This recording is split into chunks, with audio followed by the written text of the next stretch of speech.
മുതലപ്പുഴയിൽ തുടർച്ചയായി ഉണ്ടാകുന്ന അപകടങ്ങൾ കുറയ്ക്കാൻ തുറമുഖത്തെ പുലിമുട്ടിന്റെ ഘടനയിൽ മാറ്റം വരുത്തണം എന്ന റിപ്പോർട്ട് കഴിഞ്ഞ ദിവസം വിദഗ്ധ സമിതി സമർപ്പിച്ചിരുന്നു.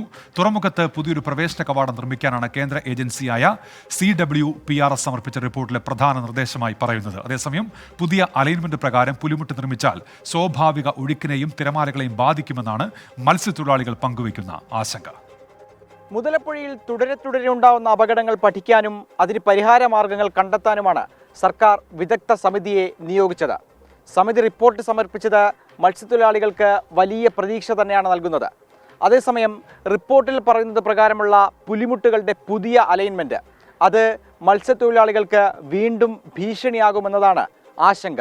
അഴിമുഖത്ത് സ്ഥാപിച്ചിരിക്കുന്ന പുലിമുട്ടുകളുടെ ഘടനയിൽ തന്നെ മാറ്റം വരുത്തണമെന്നാണ് റിപ്പോർട്ടിൽ പറയുന്നത്.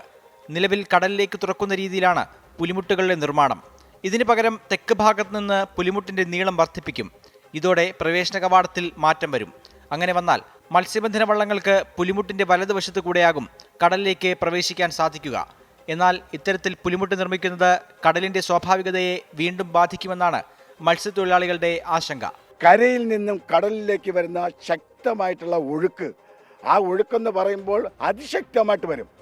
അത് നേരെ കടലിലേക്ക് കുത്തൊഴിഞ്ഞ് വരുമ്പോൾ ഇവിടെ വരുന്ന ഈ പടിഞ്ഞാറിൽ നിന്ന് വരുന്ന തിരമാലകൾ വന്ന് ഇതും കൂടെ ചേർന്നുകൊണ്ട് അതിശക്തമായിട്ട് ഈ പറഞ്ഞതുപോലെ 3 മീറ്റർ വേഗതയിലാണ് ശക്തമായിട്ടുള്ള കടൽ ഈ പുലിമുട്ടിൻ്റെ ഇന്ത്യയിലേക്ക് അടിക്കുന്നത്.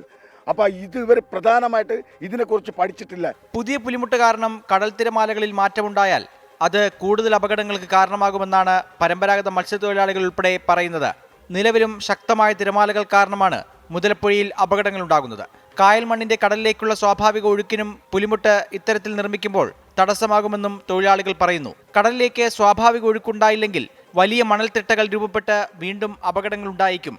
മണൽത്തിട്ട രൂപപ്പെടുന്ന അവസ്ഥ ഇപ്പോഴും തുറമുഖത്തുണ്ട്. കേരളത്തിൽ ഏറ്റവും കൂടുതൽ ഏറ്റിറക്കമുള്ള അഴി ഇതാണ്. ഏറ്റവും കൂടുതൽ കായലിൽ നിന്ന് മണ്ണിൽ തള്ളുകയും കടലിൽ നിന്ന് മണ്ണ് തള്ളുകയും ചെയ്യുന്ന ഒരു അഴിയാണിത്. കായലിൽ നിന്ന് വരുന്ന മണ്ണ് കൂടുതൽ അവിടെ സ്ട്രോങ് ആയിട്ട് വഴിയിൽ പതിഞ്ഞു നിൽക്കാനാണ് സാധ്യത. വടക്കുന്നുള്ള കടൽ വളരെ പ്രധാനമാണ്. അതുകൊണ്ട് ഈ ഇപ്പോഴുള്ള പഠന റിപ്പോർട്ട് തികച്ചും പുനരാലോചിക്കേണ്ടതാണ്. മത്സ്യത്തൊഴിലാളികളുമായി ഹാർബർ എഞ്ചിനീയറിംഗ് വകുപ്പ് നടത്തിയ ചർച്ചയിൽ വിഷയം ഉന്നയിച്ചിട്ടുണ്ട്. തങ്ങളുടെ ആശങ്കകൾ പൂർണ്ണമായി പരിഹരിച്ചു വേണം മറ്റ് നടപടികളിലേക്ക് കടക്കാനെന്ന് തൊഴിലാളികൾ ആവശ്യപ്പെട്ടു. ഇക്കാര്യങ്ങൾ കൂടി പഠിച്ച് ഒരു അന്തിമ റിപ്പോർട്ട് സമർപ്പിക്കാൻ കേന്ദ്ര ഏജൻസിയായ CWPRS തയ്യാറാകണമെന്നും മത്സ്യത്തൊഴിലാളികൾ പറഞ്ഞു. പുലിമുട്ടിന്റെ ഘടനയിൽ മാറ്റം വരുത്തണമെന്ന് വിദഗ്ധ സമിതി പറയുമ്പോൾ തന്നെ നിലവിലുള്ള പുലിമുട്ടുകളുടെ അശാസ്ത്രീയത വ്യക്തമാണ്. പുലിമുട്ട് നിർമ്മാണത്തിൽ അശാസ്ത്രീയതയുണ്ടെന്ന് മത്സ്യത്തൊഴിലാളികൾ ആവർത്തിച്ച് പറഞ്ഞതാണ്. ഇത്തരം അപകടങ്ങളിൽ പരിഹാരമുണ്ടാക്കാൻ ശ്രമിക്കുന്ന സർക്കാർ അതിന് പരിഹാരമുണ്ടാക്കുമ്പോൾ മത്സ്യത്തൊഴിലാളികളുടെ ആശങ്കകൾ കൂടി പരിഹരിക്കേണ്ടതുണ്ട്. അഖിൽ ഷാ അൻസാർ, 24, തിരുവനന്തപുരം. പൊതുജനം കഴുതയല്ല സാർ. ഈ മുതലപ്പുഴ എന്ന് പറയുന്ന അവിടുത്തെ മത്സ്യത്തൊഴിലാളികൾക്ക് ഒരു ആശങ്ക മേഖലയാണ്. ഈ ഒരു വർഷം മാത്രം 2 ഡസനോളം അപകടങ്ങൾ അവിടെ ഉണ്ടായിട്ടുണ്ട്. നിരവധി മീൻപിടുത്ത വള്ളങ്ങളാണ് അവിടെ അപകടത്തിൽപ്പെട്ട് തകർന്നത്. എന്ത് പരിഹാരം വരും എന്നുള്ളതാണ് അറിയേണ്ടത്. നമുക്ക് പ്രതികരണങ്ങൾ കാണാം. വലിയ അപകടം ഒളിഞ്ഞിരിക്കുകയാണ്. കാര്യം ഇവർ പഠിച്ച റിപ്പോർട്ടൊന്നും ശരിയല്ല. ഇത് ഇവിടെ നിന്ന് ഇങ്ങനെ വളച്ചുള്ളിലോട്ട് കൊണ്ടുപോയി കഴിഞ്ഞാൽ ഇത്രയും ഭാഗം പിന്നെ തുറക്കുകയാണ്. ഈ കടലെവിടെ നിന്നാണ് വരുന്നത്? ജൂൺ, ജൂലൈ, ആഗസ്റ്റ് മാസങ്ങളിൽ എല്ലാം വരുന്ന തിര അടക്കുന്നതാണ്. ഞങ്ങളുടെ മത്സ്യത്തൊഴിലാളികളുടെ ആശങ്ക എന്ന് പറയുന്നത് ഈ ചെല്ലുന്ന മണൽ ചെന്ന് ഈ പുലിമുട്ടിൽ, അതായത് ഈ എൽ ഷേപ്പിൽ കൊടുത്തിരിക്കുന്ന പുലിമുട്ടിൽ അടിഞ്ഞതിന് ശേഷം അവിടെ വീണ്ടും ഇപ്പോൾ നിലനിൽക്കുന്നത് പോലെ തന്നെ, ഇവിടെ വർഷാവർഷം ഇപ്പോൾ നിലനിൽക്കുന്നത് പോലെ തന്നെ ഒരു കര രൂപാന്തരപ്പെടുമോ എന്നുള്ളൊരു ആശങ്ക ഞങ്ങൾക്കുണ്ട്. ജൂൺ, ജൂലൈ, ഓഗസ്റ്റ് മാസങ്ങളിൽ ശക്തിയായ തിര വരുമ്പോഴത്തേക്കും വടക്ക് വശം നമ്മൾ ഓപ്പൺ ആക്കി ഇട്ട് കഴിഞ്ഞാൽ അത് ശക്തിയായിട്ടേ വരത്തുള്ളൂ. പുതിയ ഡിസൈനിൽ ഒരു കർവ് വരുന്നുണ്ട്. അപ്പോൾ ആ കർവിൽ കൂടുതൽ മണ്ണടിയാൻ സാധ്യതയുണ്ട്. അപ്പോൾ ആ മണ്ണടിഞ്ഞു കഴിഞ്ഞാൽ ഈ പൊഴിമുഖം അടഞ്ഞു പോകാൻ മണ്ണ് കയറി അടയാൻ സാധ്യതയുണ്ട്. തൊഴിലാളികളുടെ എല്ലാ ആശങ്കയും പരിഹരിച്ചുകൊണ്ട് മാത്രമേ ഈ നിർമ്മാണം പൂർത്തിയാക്കൂ എന്നാണ് പറഞ്ഞിട്ടുള്ളത്. തീർച്ചയായിട്ടും അത് മത്സ്യത്തൊഴിലാളികളുടെ കൂടെ വിശ്വാസത്തിലെടുത്തുകൊണ്ട് അവരുടെ കൂടെ അനുഭവങ്ങളും അതുപോലെ അവരുടെ പരാതികളെല്ലാം പരിഹരിച്ചുകൊണ്ട് അത് പൂർത്തിയാക്കണമെന്നാണ് പഞ്ചായത്തിൻ്റെയും അഭിപ്രായം.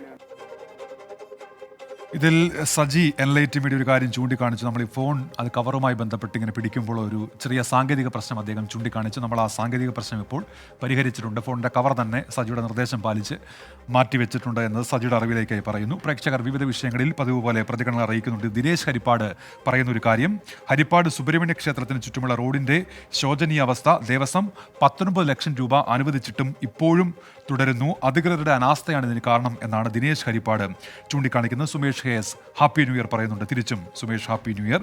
കേരളത്തിലെ കുണ്ടും കുഴിയും ആയി യാത്രക്കാരുടെ നടുപിടിക്കുന്ന റോഡുകളുണ്ട്. ആ റോഡൊക്കെ നന്നാക്കിയിട്ട് പോരെ കേരയിൽ എന്നുള്ള ചോദ്യമാണ് സുകുമാരൻ കെ ഉന്നയിക്കുന്നത്. സുനാമി വരുന്നു എന്ന വാർത്ത ശരിയാണോ എന്ന് ഹരിദാസ് ചോദിക്കുന്നു. സുനാമി വരും എന്ന് പറഞ്ഞത് ഇവിടെയല്ല, ജപ്പാനിലാണ്. അവിടെ ചിലയിടങ്ങളിൽ സുനാമി അടിക്കുകയും ചെയ്തു ഹരിദാസ്. ഇവിടുത്തെ കാര്യമല്ല ചൂണ്ടിക്കാണിച്ചത്. ദിനേശ് ഹരിപ്പാട് പ്രതികരണം വീണ്ടും നടത്തുന്നുണ്ട്. തൈപ്പൂയ മഹോത്സവം അടുത്തു, അതുകൊണ്ട് ഈ ക്ഷേത്രത്തിലെ വഴി നന്നാക്കണമെന്നാണ് അദ്ദേഹം പറയുന്നത്. അത് അധികൃതരുടെ ശ്രദ്ധയിലേക്ക് നമ്മൾ ഈ കമന്റ് വഴി ഇപ്പോൾ ആ വിഷയം കൊണ്ടുവരികയാണ്. ലോകത്തെവിടെയായാലും ഏത് സമയത്തും 24 വാർത്തകളും ഓഗ്മെന്റഡ് റിയാലിറ്റി പാക്കേജുകളും എക്സ്പ്ലെയിനറുകളും വിശദമായി കാണാൻ ഞങ്ങളുടെ യൂട്യൂബ് ചാനൽ നിങ്ങൾക്ക് സബ്സ്ക്രൈബ് ചെയ്യാം.